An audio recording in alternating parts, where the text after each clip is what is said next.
Hi, I'm Warren Zenna, founder and CEO of the CRO Collective, and welcome to the CRO Spotlight Podcast. This show is focused exclusively on the success of chief revenue officers. Each week, we have an open, frank, and free-form conversation with top experts in the revenue space about the CRO role and its critical impact on B2B businesses. This podcast is the place to be for CROs, sales and marketing leaders who aspire to become CROs, and founders who are looking to appoint a CRO or want to support their CRO to succeed. Thanks for listening. Now let's go mix it up. Welcome to this episode of the CRO Spotlight Podcast. This is Warren Zenna. I'm the founder of the CRO Collective, and I'm really excited today to have a colleague, Michael Maimone, here. He's the CRO of LucidLink, and we had a great conversation. Mike is a really great operator, and he has an amazing career. He was a sales leader and kind of worked his way up the ranks and got hired as a chief revenue officer, and is running an amazing operation. He does a really good job of explaining all the aspects of how we built it, how it works, and he's really knowledgeable. So Mike, thanks so much for being here today. Yeah, Warren, thank you so much for the opportunity. I'm looking forward to getting together. Tell me a bit about how did you become a CRO? This is always a thing I like to know because, this is like kind of a weird job in a lot of respects, and it's changed so much. I'd love to understand how you got there and how the job is structured for you and the evolution of that, if you don't mind. Sure. Yeah. So I'm really proud of the path I took to become a CRO because I started as a BDR, worked my way all the way up from BDR at IBM, was inside sales, went to field sales, jumped out of big corporate, went to Marketo at the sort of early inception of lead and marketing automation. Had a really strong run there. Wound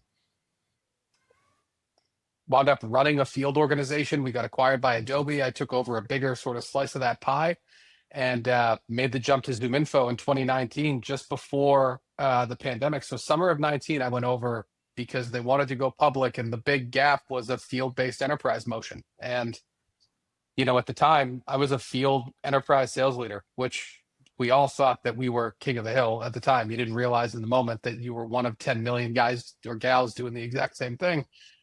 And I spent 5 years at ZoomInfo, wearing a bunch of hats, doing a bunch of jobs, and got an executive MBA in go-to-market execution. And I worked a bunch of spots around there, and big organization, James. And so the tip of the pyramid was sort of immutable.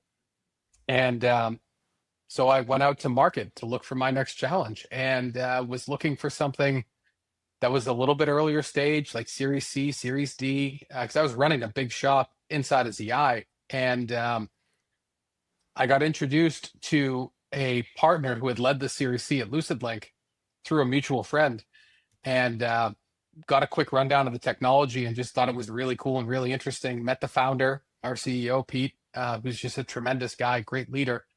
And we just hit it off, right? I sort of grokked the opportunity. I saw some of the, potential avenues that we could bring to market for this thing, which we're working on actively. And the rest is sort of history. We decided to take a big swing together, and now I've been here for just about a year. And it's been a wild ride as far as how the job is structured. So I sit over pre-sales, customer success, direct sales, channels, alliances, RevOps, had marketing for a bit. Marketing's now peeled out. So I've had sort of the full scope, and it's been really interesting. It's been a really fun ride. So when you got there, how big was the company? From a headcount standpoint? Headcount, revenue? Yeah, so they were about 160 heads. Post Series C, I don't know what the revenue was. Range 20 million, 50 million, 100 No, million? it was probably in the 30s. Okay. Yeah, I got you. Yeah. Great. So now this is interesting to me. When you took this job as chief revenue officer, was the job originally marketed that way? Were they looking for somebody to come in and run the whole thing? Yes. So they had gone out for it. Yeah. So it's interesting. So that speaks a lot to me. I'm looking at the arc of things, right? So I started doing this a long time ago. And when I first started doing this like 6 years ago, there were no companies looking at the job this way. it was a mistake when people do it. I mean, and not a bad mistake, but like a lucky one. I think there were some companies that recognized sort of let's say a hole in the leadership role that revenue required, and they had the foresight to look at it this way. But I'd say 10% of companies had CROs like this. And now it's probably, if I be honest, I think it's probably closer to 30% now. I'd say it's not science. I'm just saying, because I talked to so many CROs, it's probably about 30% of them seem to have, and I'll maybe be specific. What I mean is, I'll make a distinction, so I'll make it clear that there are some companies whom at this point have, in my view, recalibrated the role, and now they've made it more of a larger scale, functional leadership role. But they didn't start that way. They sort of figured it out that would be. And then there are some like your company, and that's what I want to talk about, that sort of figured that out from the beginning. And I'm curious in like what it is you think it was about your organization that had them understand that a CRO needed to operate that way, as opposed to a CRO that runs sales. Yeah, no, it's a good question. And I think it's when I think about what led them to a CRO, and to your point, right? Like, I was in multiple interviews, I was having lots of conversations, and a lot of CRO jobs were head of sales, right? You would get, ops would roll into an ops person, and marketing would be under a marketing person. And it was really just maybe sales and CS. Yep. But when I came into the conversation with LucidLink, it was about full stack revenue ownership. And I think it was due to the fact that they had grown up. It's not a new company. So we've been around for 9 years. So there was a long tail of building sort of the basic framework, building eng, building product, building some of the basic wireframe for a durable business. And what had happened over time was all of these functions had formalized, but there was no one person, one functional leader tying it together and who had a seat at the executive table. And so you had a bunch of really important areas now that you had a product that had found PMF and that there was sort of traction in the market, and we were starting to accelerate revenue growth. And there was nobody in seat who had been a revenue leader at that level before in the career. I have a senior vice president of sales who was running sales and solutions engineering, pre-sales, and customer success before I joined, who's been a massive asset. But the ops functions and the tie-in for marketing, like that, was not something that had been in scope previously. And so bridging it all together, I think they knew they wanted somebody who, to use an old sales term, or they wanted one throat to choke, and who would have ownership of the whole thing. And I think it's a pretty mature view. It is. It's unusual, I'll be honest with you, because maybe because it was a year ago, I'd say not so much. I think this has been in the collective consciousness now for a while. And I'd like to think, I say this a lot, so I'm sorry it's not repetitive, but I'd like to think I'm somewhat responsible for that. I've been banging the drum on this for a long time. But I'd say maybe to some degree, maybe a combination of my influence, and also probably I was probably a little bit ahead of things, I think. Because this was inevitable in my view. I think that there's a problem with a traffic jam at the C-suite in B2B revenue organizations. We have just too many leaders. Everybody wants the quote unquote seat at the table, right? There's like this sort of like elusive like seat at the table that people are talking about. Like there's some table that people want to seat at. To me, it's weird, right? I picture like this room that's made of gold and there's chairs and I want to sit in one. To me, it's a bewildering thing, but it's really coveted by a lot of people in the C-suite. And I guess there's some exalted leader that you're supposed to sit in front of, and then you have your seat. And I think it's sort of like not a really wise pursuit. I don't think that's the objective. I know I'm being a bit maybe negative here, but I think it sort of has taken on a bit of a everybody gets a trophy sort of thing.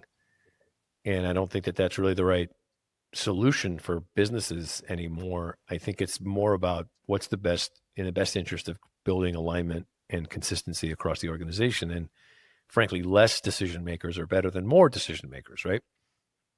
Yes. And so we know this, because bureaucracy is very simple to create. I mean, it can happen very fast. All of a sudden, you're in a bureaucracy. You don't even plan on it. Especially when you're a small company. I mean, a $30 million, $50 million company having all these people making decisions. It's like you can't make anything happen. So, and then the other part of it too is I think that there needs to be data consistency, data alignment, process alignment, customer centricity. These things are vital today. And if you have too many people running different divisions, you just don't have that. And so to have your organization make that decision is great. And then the other part of it is interesting to me is that because you came out of sales, the way that they profiled the role was obviously they were looking for sales leaders to be this person or they wouldn't have picked you. And that's another interesting thing is I'm seeing more and more people coming from RevOps or marketing or other parts of the business becoming CROs because of this. So if you don't mind me asking, Sure. what do you think were you probably know, what were the sort of core competency criteria that they had when they were trying to fill this role? What were the things that were most important to them that indicated that you'd be the right person for this job? Sure. So one was a purebred enterprise sales pedigree, right? And so my entire career, I had been, up until I got to ZoomInfo, had all been new logo enterprise sales.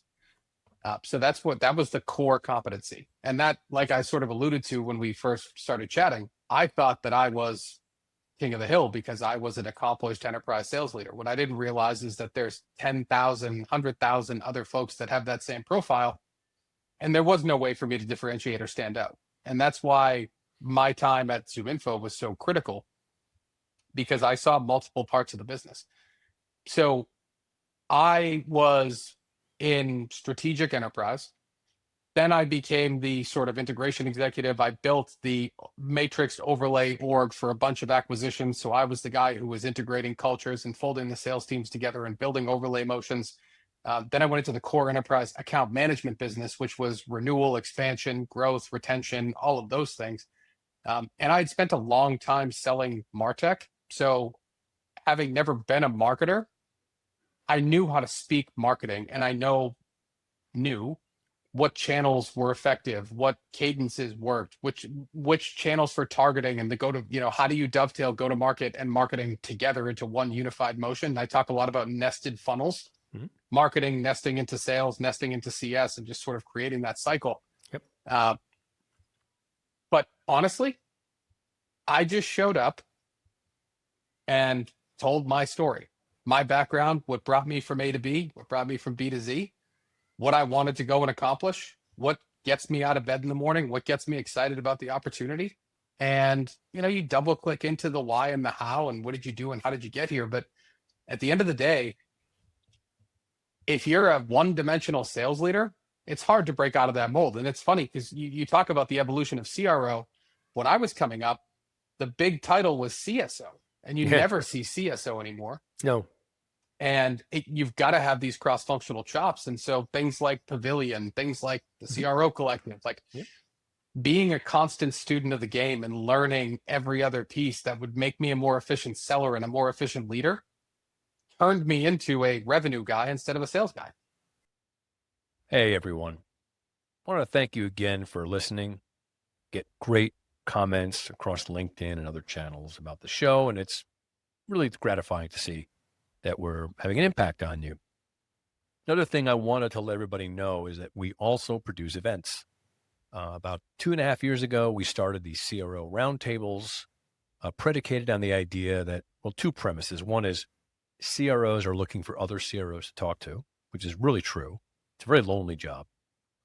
And how do we get a bunch of CROs in a room where they're not being, let's say, disintermediated by panel discussions and sponsorship events and demos and stuff, and really give them a chance to talk to each other? So we created a roundtable event that is essentially that. It's a 3.5, 4-hour discussion between 20 and 30 chief revenue officers. And these are amazing events.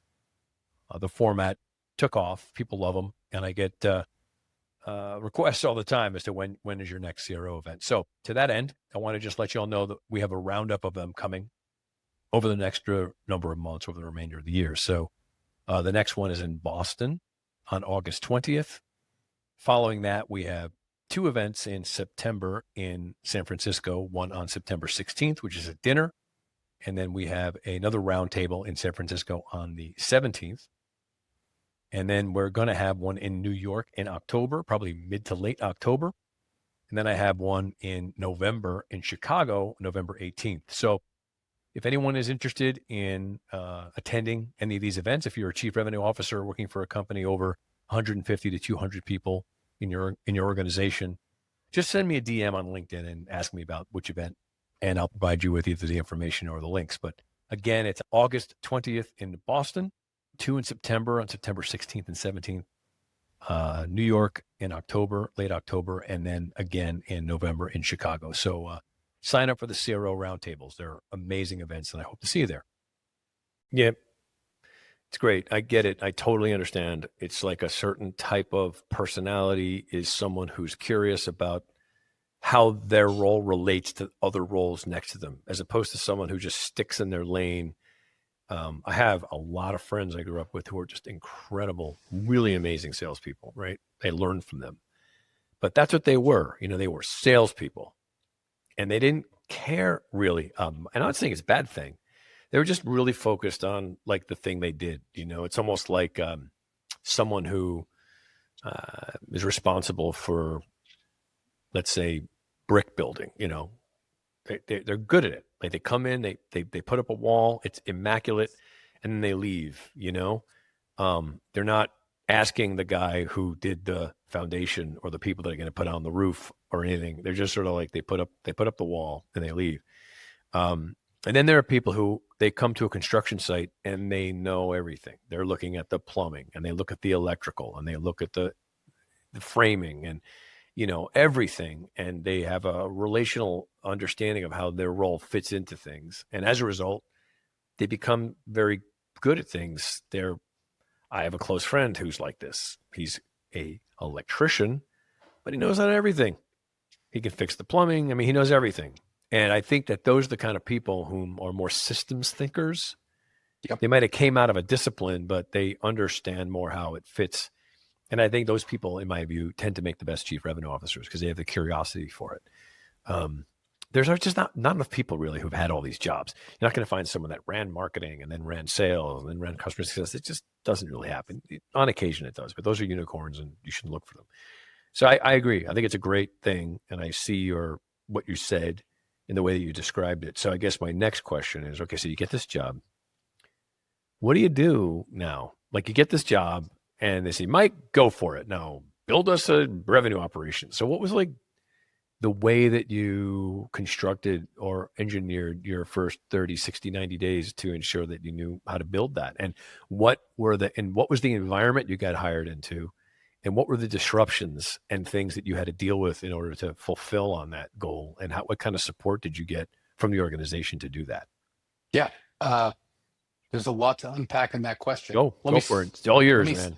Let me start from the beginning. So I went in with an observe, diagnose, implement sort of 30, 60, 90 idea. Go in and observe the organization, meet the people, meet the customers, understand what's working, what's not.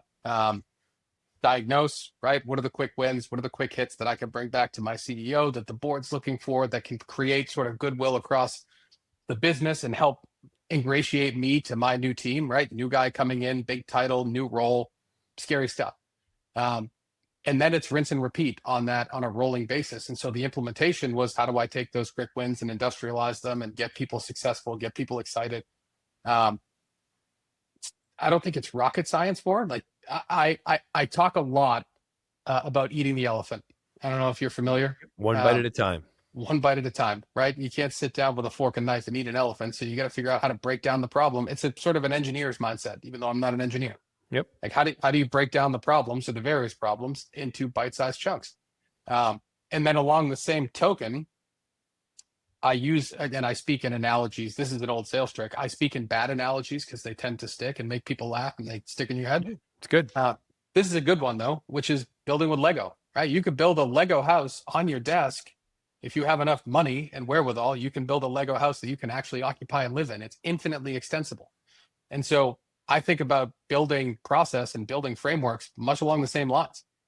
There's really not a lot of point in building something that works for today that you know is going to break tomorrow. Mm-hmm. So build scalable, build industrialized systems and process, do it up front, and then layer on over time more and more of the same building blocks, and then adapt as needed. And so that was my plan coming in. And I come from big organizations with a lot of horsepower from an analytics and reporting standpoint and process-driven people. And what I found when I walked into my first Series C was there's a lot of horsepower. There's a really, really large amount of smart, talented, capable people. But vectoring all of that energy and intelligence and capability in the directions that I wanted to was much more challenging than I thought it was going to be. There's a lot of stuff that's happened. There's a lot of things that work well. There's a lot of industrialized process and knowledge and tribal knowledge that people understand how to work. You've got your, go to Challenger, right? You've got your classic lone wolves who are out there just whipping deals and doing their thing, and they don't want to be reined in. And then you've got the political dynamics and all of the nuances that come with the old school versus the new school, and the new guy coming in off the street and the big company guy coming into a small company, and how's all this going to land? And so I was in a spot where I had a plan, I had a vision for what I wanted to do, and I had to sort of modulate and pull back and look for what are the most critical areas. And so for me, it was building out the scalable frameworks. Enablement, right? Make an investment in revenue enablement. There was one person, hired two more, brought in an LMS, built onboarding frameworks, built strategy decks, built sort of cohesive, how do we go sell our thing? And then how do we train up sales skills? The next was RevOps, right? So we had RevOps in-house. It was very lean. So we've added some additional capacity there. We've got an outsourced agency that does some of the back office admin work.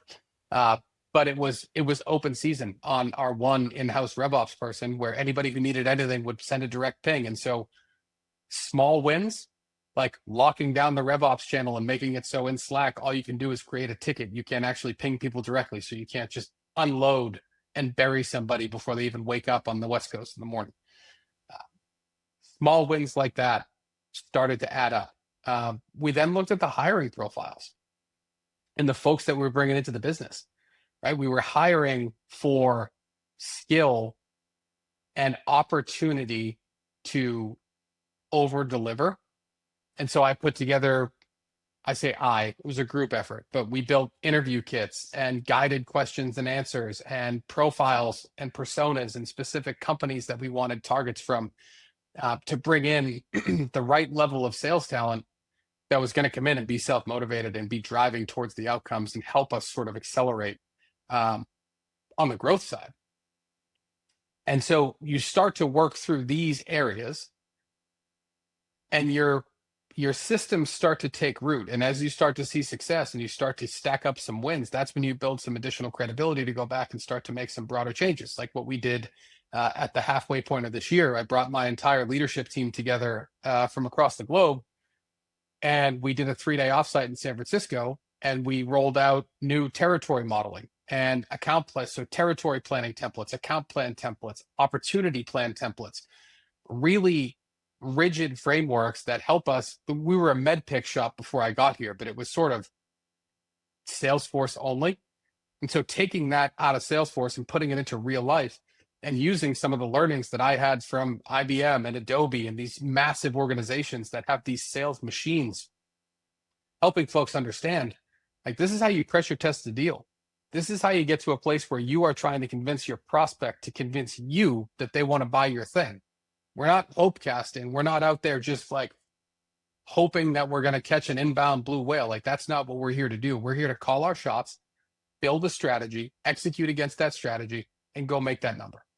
And so if I had walked in on day one and tried to deploy that, I would have got a sea of deaf ears, and I probably would have bounced myself out in 3 months. So big lesson in modulation. I knew what I wanted to do on day one. There's still a laundry list of things that we can be better at and we can optimize for, but it's a journey.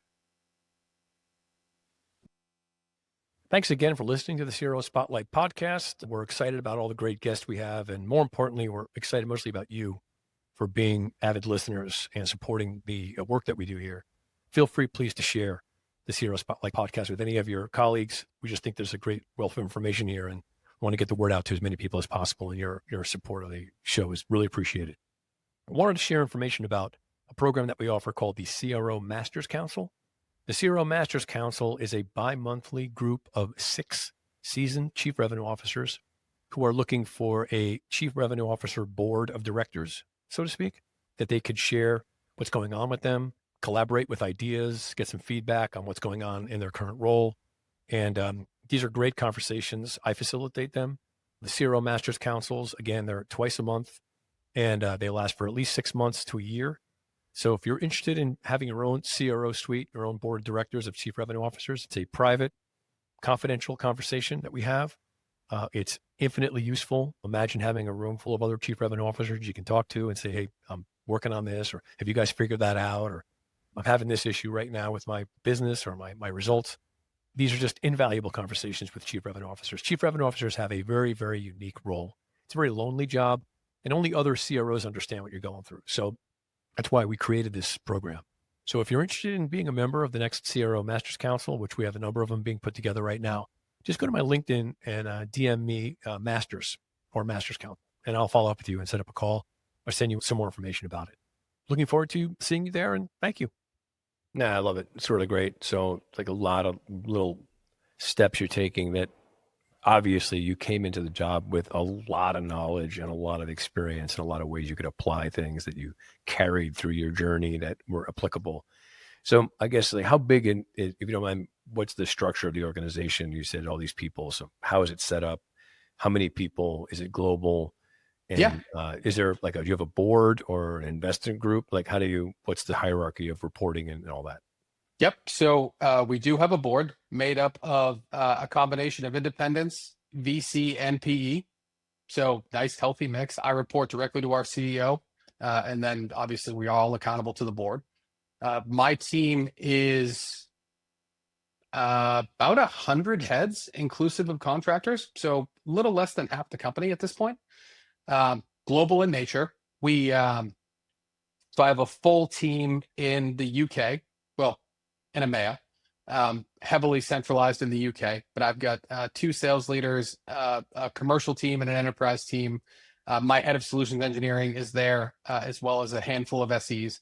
And then in the US, we have, and there's CS in the UK as well.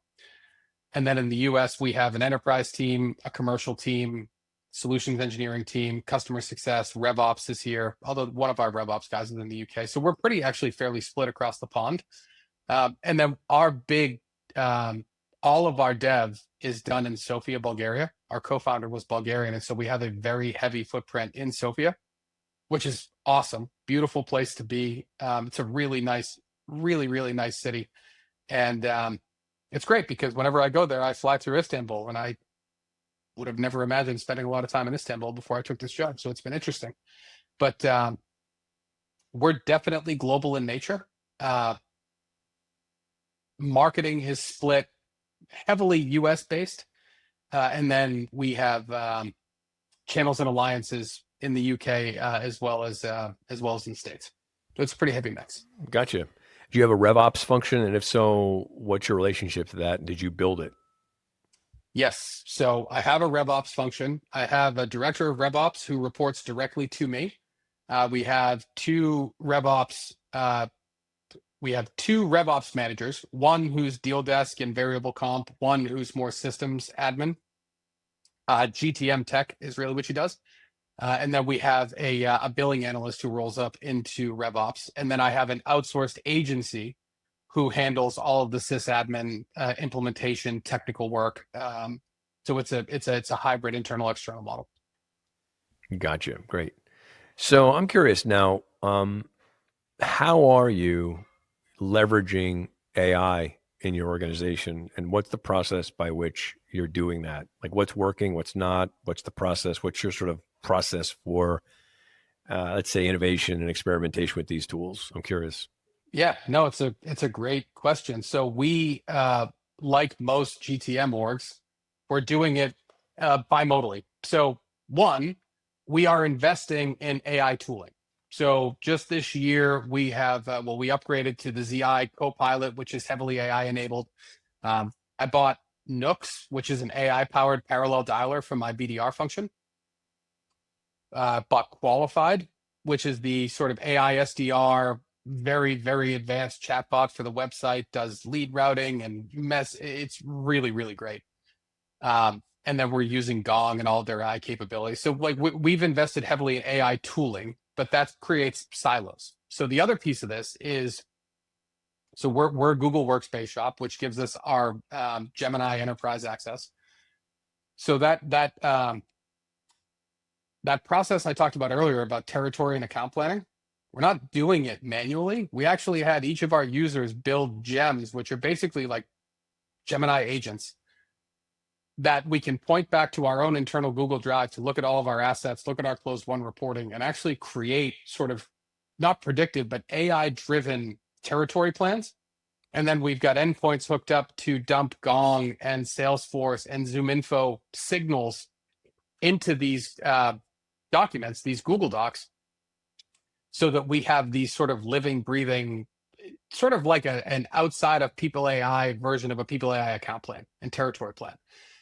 And then we are using the same Gemini combined with the Gong and the ZI and the Salesforce endpoints to create opportunity plans, meeting briefs, summaries, and then we're using it for what everybody's using it for, right? Like we're optimizing outreach cadences and all the other things that you can use just the sort of standard GPTs.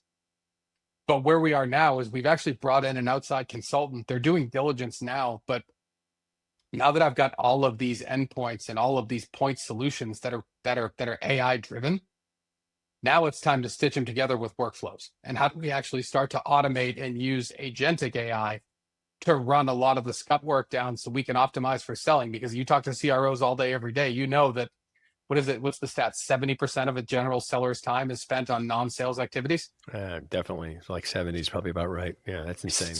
So like if I can get 10% of that productive time back and I extrapolate that out math-wise across my organization and all the hours that unlocks, we're talking points of growth. And that's a 10% reduction in admin. So I see that as the future. It's stitching all these things together. I worry, and a lot of my peers worry about tool fatigue, right? We've all lived through it where you get too much tooling and then you start to look at adoption and usage and MAU averages on what you're paying for. And your usage drops off a cliff because you just inundate people with stuff. And then my CFO shows up and he's like, well, why are we renewing all this stuff? Why is all the cost going up? It's not being used. It's not being optimized. Why would you keep it? I'm trying to get ahead of that. So understanding what's working, understanding what's having an impact, using the enterprise technologies that we have in place to make it efficient and to make it easy for people to go and sell. Because at the end of the day, that's all that matters. And I say sell, I mean sell, renew, expand, deliver, like all of the things. But if we're not talking to customers 70% of the time, we're missing out. Yeah, it's great. I'm seeing more of this. I think the experience I'm having with a lot of CROs is they struggle with getting a lot of these tools implemented because sometimes they don't produce the results that they think, or the onboarding process is not as easy as they think. It takes more time to set things up and they don't have the proficiencies and the competencies to do that.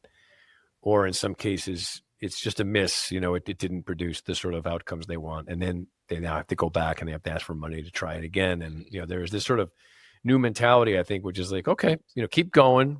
I know we're going to get this right. We think it's worth it. We have no choice. Let's move forward.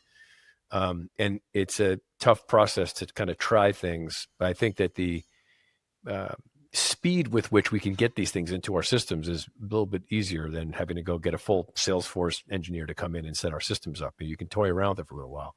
So that being said, I mean, are you actually starting to see, and how much, if you don't mind, efficiencies? Can you measure it and knowing like exactly, for example, maybe your OpEx costs have gone down because you don't need as many people or more time being spent on things, and you can actually tie that back to actual either savings, profitability, or cost generation?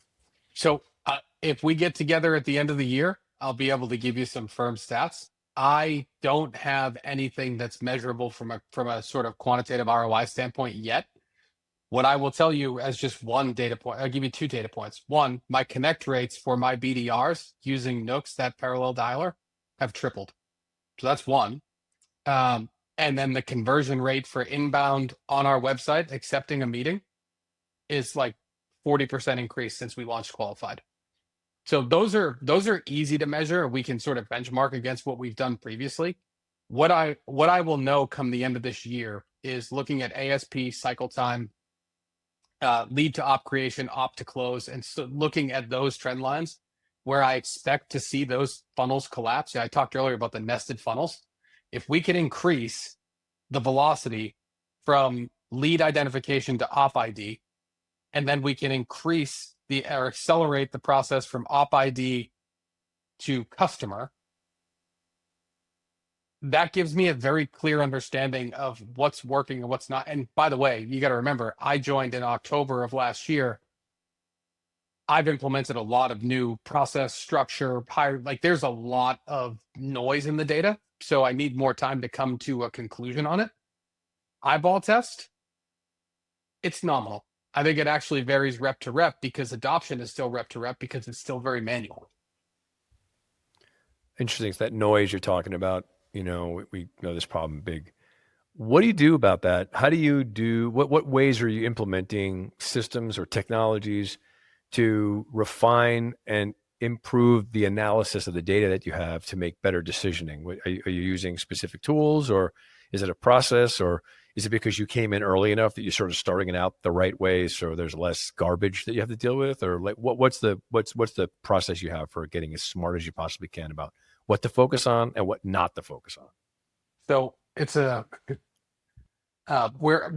have a lot of horsepower in data visualization. Tableau, we have a tremendous Tableau team. They pump out dashboards. You can visualize basically any cut of the universe that you want.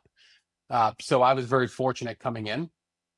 But my favorite way to pattern match and spot trends is still Excel. Give me an analyst and a big fat Excel workbook and an old, not an old, but a Lenovo ThinkPad that you need a truck to haul around with you. Because if I try to open the spreadsheet, my MacBook will explode. That's the best way to do it. You take an analyst, and this is a lesson that was burned deeply into my brain at ZI. If you can't measure it, you can't track it. If you can't track it, you can't improve it. And if you have to wait for Tableau development to chase down a hunch, the ability of that hunch to come and go and pass you in the night is very, very high.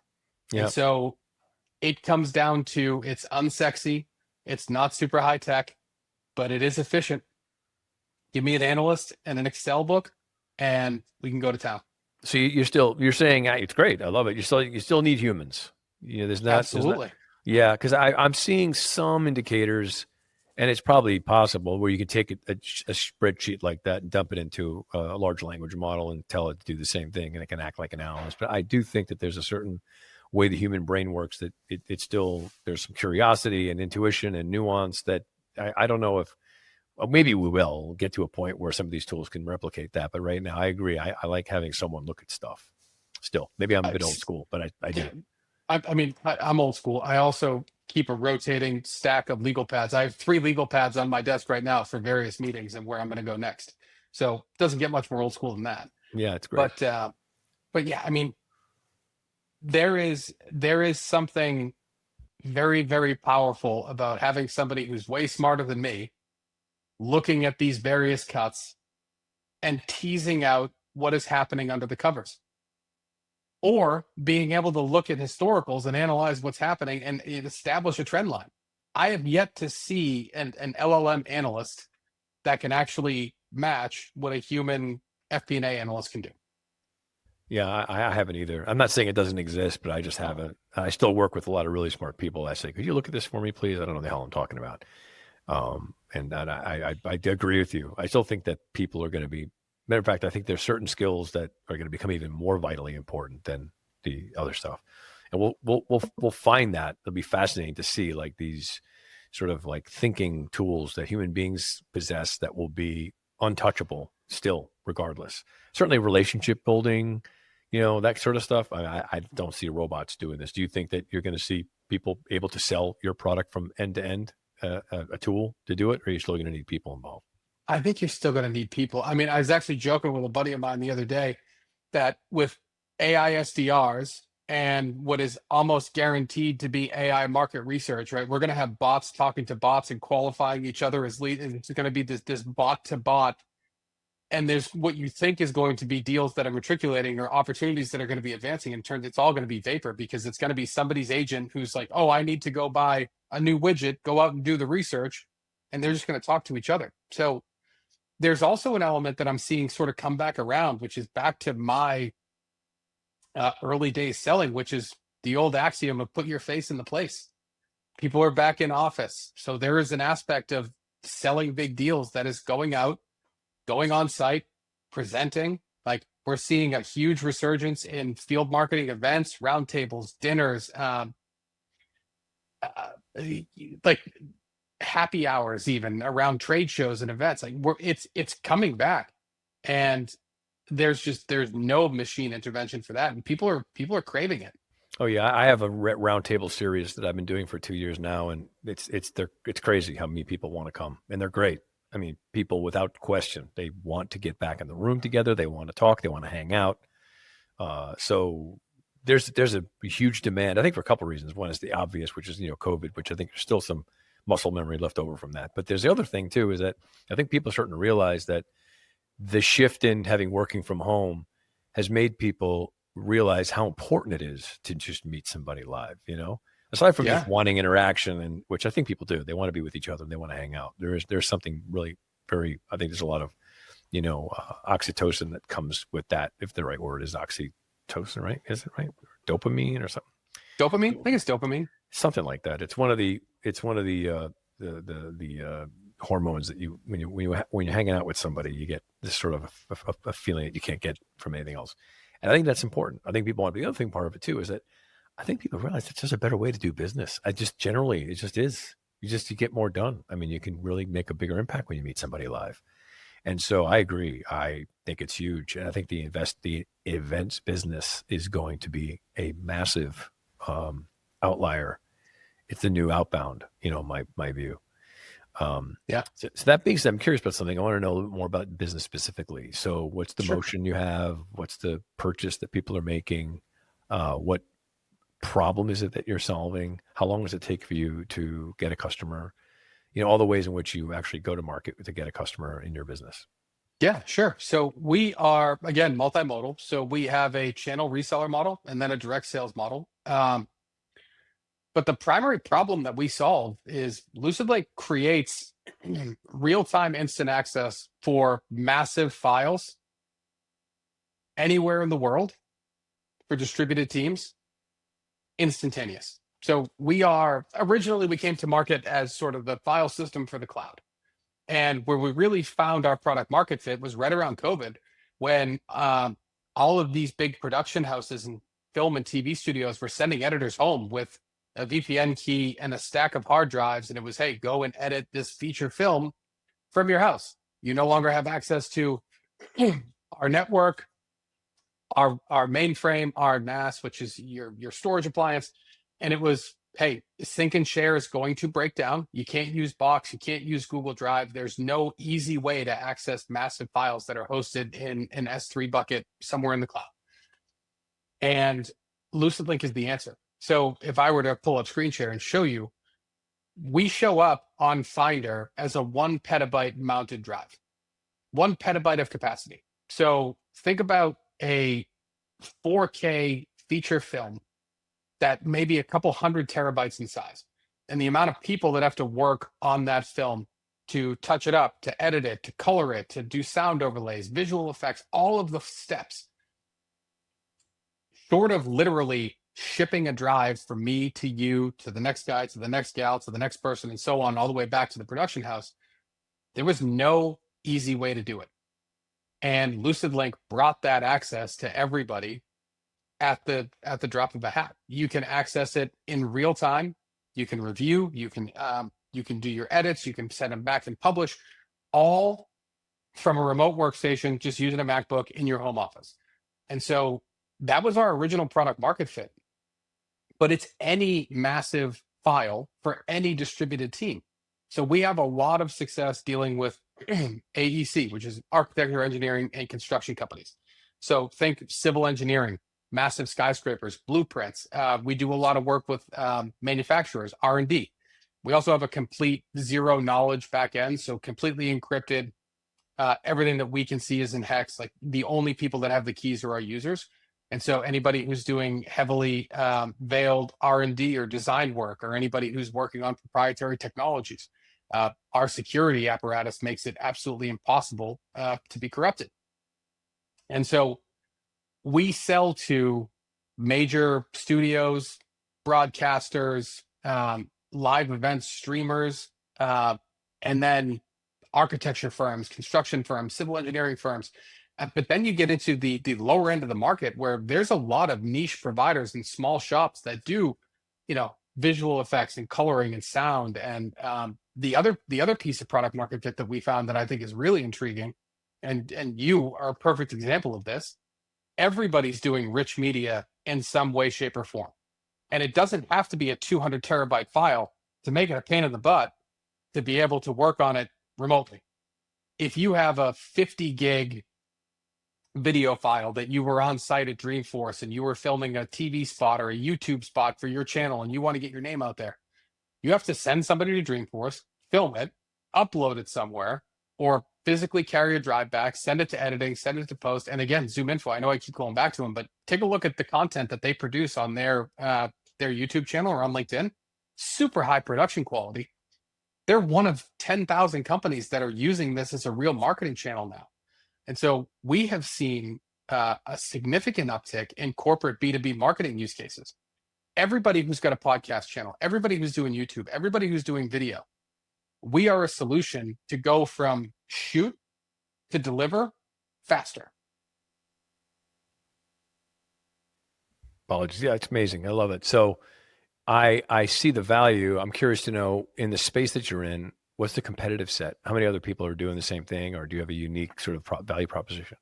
Yeah, so we view it as we created the category. This distributed cloud collaboration did not really exist until LucidLink came on the scene. So you're Now, the guys. We are. Mm-hmm. There are others that are starting to show up in the space. We've got a couple of smaller competitors that have come out and they're doing things similarly to the way that we are doing things. And to me, I love that, right? A little competition is validation of a category, right? Mm-hmm. So it's amazing. And it keeps everybody sharp and it keeps us driven and forward looking. But it also forces us to be innovative and to keep the pedal down. And so, we're working on some things I can't talk about now, but next time we get together, maybe I can.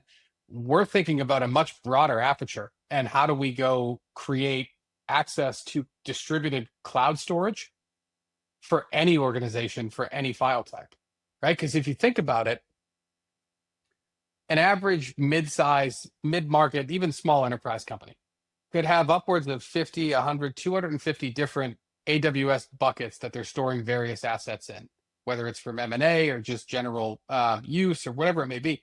There's no unified way. There's no file system that goes and looks at all of your cloud storage like you can look at all of your stuff on your desktop. You got Google Drive and Dropbox can do it, but again, those get hung up on large files in there. Whether you need heavy security or end-to-end encryption, like it starts to get a little bit spotty. There's an opportunity for taking advantage of the cloud revolution and bringing it to sort of everybody's fingertips. And so, like, we created the category. That means it's ours to evolve, and I think that that's a really exciting place to be. Thank you so much again for listening to the CRO Spotlight podcast. This podcast is an important plank in the CRO Collective communication strategy, and we're really thrilled to have such great guests on here. So listening and sharing the podcast with other people is really vital because we want to get as many people listening to this great stuff as possible. A couple of things to note. If you're a aspiring CRO or a recently hired CRO or even an old salty CRO, and you're looking to either become a chief revenue officer or improve your chops and gain some more insights and improve your competencies as a chief revenue officer, we offer the CRO Accelerator course. It's 5 years now. It's the first CRO focused course that was out there. It's a 15-week course that is populated by aspiring chief revenue officers and CROs. We're pretty selective in terms of who can be a member of the CRO accelerator course. It's people who are probably more ready to be a CRO right now. They have a number of years under their belt as a revenue leader, whether it be a sales leader or a marketing leader or even a RevOps leader. And they either want to move into the C-suite, or they're CROs that want to just make sure that they win in the role.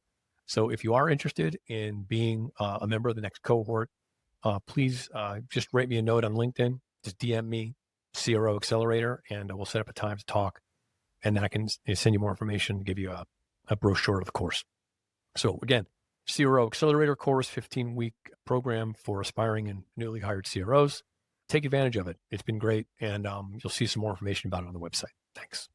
It's amazing. And I have this problem sometimes, but I have big files. I mean, I don't know if I'm probably a bit of a small customer for someone like you. So I imagine I don't have it enough, but yes, I completely can relate to the issue is when I have something that's just too kind of clunky to work with, particularly if I need to collaborate on it with somebody. So it's great. So I'll have somebody call you. Yeah, I think we can set you up. Okay, great. Let's do that. So I do have a follow-up question. I just want to end it with this kind of last point, which is you're thinking about a bunch of CROs or aspiring CROs that are listening to this right now. What might be some things that you tell them, let's say someone who is in a situation where they're right now approaching accepting an offer to be chief revenue officer for the first time, or they just started their first CRO role for the first time in a similar SaaS-based business like yours?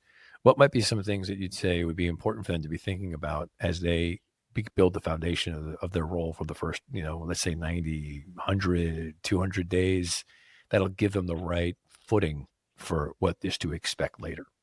Yeah. So first things first is you don't know nearly as much as you think you do. I don't care what jobs you've done, what roles you've held, how many cross-functional projects you've been a part of. Every single company is unique and different. And the JD may look very, very similar to what you've done before, but the nuances are going to be bespoke and different. That's the biggest lesson. Number two is you are only as effective as your layer of lieutenants. Right? As one person coming in from the outside, you're one guy, one gal with a point of view and a big resume and a big new title. In order to win hearts and minds in the trenches, you got to bring that fire and that energy and help people understand and unlock the why you're there, what you're passionate about, what it is that gets you out of bed in the morning, and why you're doing what you do. And you cannot be a coin op salesperson. If you do that, you will alienate and ostracize half of the functions that are going to wind up reporting to you. So you've got to understand the why and really sort of fully internalize the fact that you are the cross-functional glue that brings all of these functions together and gets, and I hate doing this, but I'm going to say it, everybody's singing out of the same hymnal, right?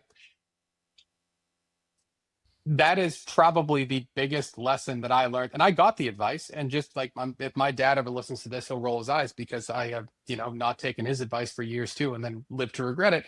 But I got this advice from people like James, from other folks and peers and friends who have been in the seat before. It's one of those things where it's the kid with the hot stove, right? You never really fully learn the lesson until you put your hand down and burn it. But the other piece is be fearless, but be fearful. Right? And you can't be afraid. Don't let the imposter syndrome creep in. You've earned the right. You've earned the chair. You know what you're doing. But when I say be fearful, don't get arrogant. Don't get cocky. You've got to go with some level of humility and understand that you might have run a big org before, but now you have your fingers on the pulse of an entire business. GTM is not 100% of LucidLink, but we are responsible for bringing to market and selling what the engineers and the product team delivers, what the G&A team is financing and building plans to support. We are the tip of the spear, and the fate of the company and how well we perform is directly attributable to how we comport ourselves. And so it is, it's a humbling experience, and it takes a little bit of a time for it to really sink in. But once it does, it really helps unlock that cross collaboration piece. I love it. Great advice. And final question. This is a weird one, left field, but it's an interesting one. Is let's say let's say, LucidLink goes public or they get acquired and you just make like some insane money and, you really don't have to work anymore. What would you do? You don't have to work. I have a perfectly planned answer because I got a number in mind, and when I get there, I'm going to go do this. So Which is what? I'm going to go work full time. I won't have to, but I will work full time. I have a good friend of mine who runs a nonprofit for helping autistic adults find their way into corporate jobs, high needs, mid needs, but it's called Pathways for Autism. Alex Buckles is the CEO. He's a good friend of mine. I've known him for a long time, and it's a space that I'm very passionate about. And as soon as I'm ready to hit eject out of corporate life, I'm going to go spend the rest of my time helping that underserved community. Amazing. I love that answer. Thank you so much. And again, it was really great talking to you. This is a really good tutorial for CROs, and amazing career, and I'm sure you got amazing time in front of you. So we'll be talking again.